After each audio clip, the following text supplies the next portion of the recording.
A new survey out of PWC looking at how AI will impact businesses. That, of course, survey is coming at the World Economic Forum in Davos, Switzerland. Joining us now is Tim Ryan, PWC Chair and Senior Partner. Tim, good to see you. Thanks for joining us. It's great to be here. Thanks for having me back. A lot of cool stats in this survey. One that stood out to me, 68% of U.S. CEOs see AI boosting productivity. What does that mean for jobs? What it means is companies have embraced the power of Gen AI. Last year, 2023, it was all about investing and beginning to learn. 2024 will be another year.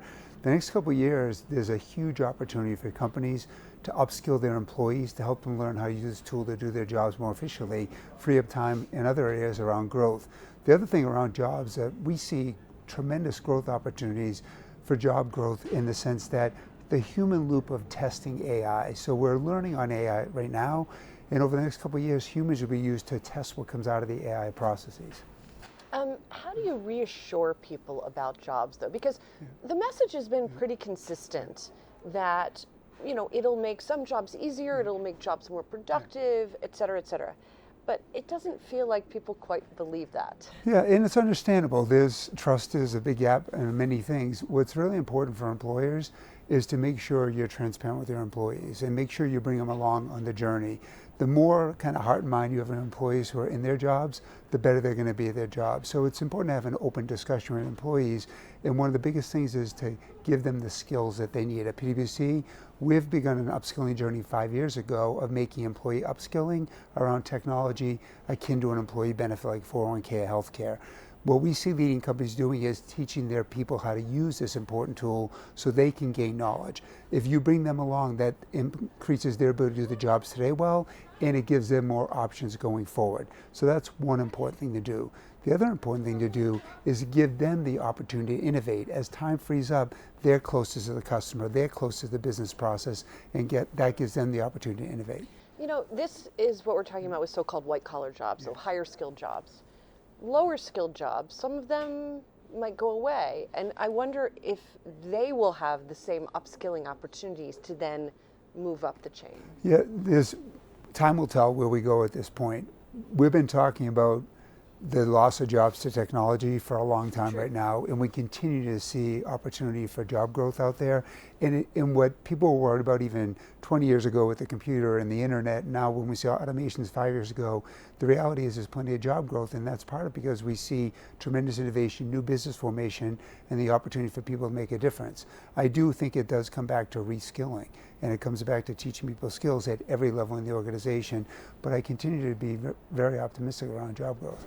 Ahead of the Davos, I had the chance to catch up with the head of the IMF, and they had a survey out looking at how AI will impact jobs, but what she told me was that we might need new social safety nets, most notably because baby boomers may not be able to be upskilled.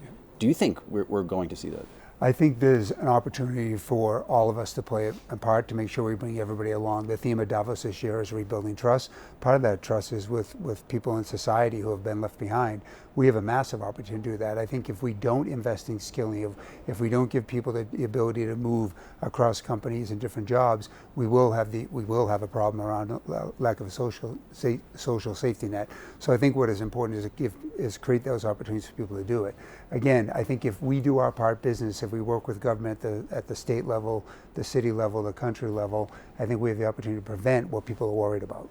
The other piece of Gen AI is monetization, which is a big theme, right? There haven't been that many companies that have really jumped into that. Yet 44% of the people in your survey said it will provide a net increase in profits in the next 12 months. I was really struck by that. I thought that was a high number. Yeah. It is. Keep in mind, people have been on the AI journey for many years. Gen AI, for many of us, hit really last year with OpenAI and a number of announcements that they had made. Companies have been on this journey, and they made a lot of investments in 23. I think in 24 and 25 is when we begin to see things that affect the bottom line. I think most of that is on the efficiency side. The real opportunities are ones that we can only begin to imagine now around revenue growth opportunities. I think those come more in 25 and 26 as we see the real power. And again, that's where I see tremendous business and opportunity growth from that perspective as well. We're asking all leaders, Tim, some of their biggest surprises so far at Davos. What has been some of your biggest surprises? One of my biggest surprises is the massive focus on Gen AI. This is my 7th year at Davos. It's the first time 2 years in a row the topic has stuck. So last year was Gen AI, this year is Gen AI. It tells me that it is real, it is very important, the fact that it's stuck that long. I also think one of the things is we do need to talk more. One of my surprises is a topic we're not talking enough about.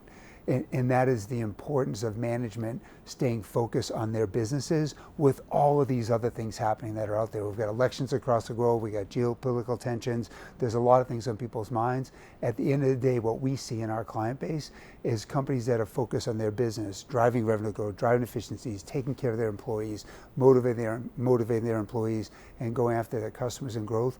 Those are the ones that are winning. And I think now more than ever, we have to talk about the need for focus, because good quality management wins. Aren't you cold? Oh, You're the no. second person. Brian Moynihan also came on this set with no jacket. It's cold out. It's cold. I think we're both from Boston, so Davos is similar. We have to ask the Takes tough, it in we have to stride. ask the tough questions here. Nonetheless, Tim Ryan, PWC Chair and Senior Partner, always great to get some time with you. Really appreciate it. Thank you for having Thanks me. I so much. appreciate it.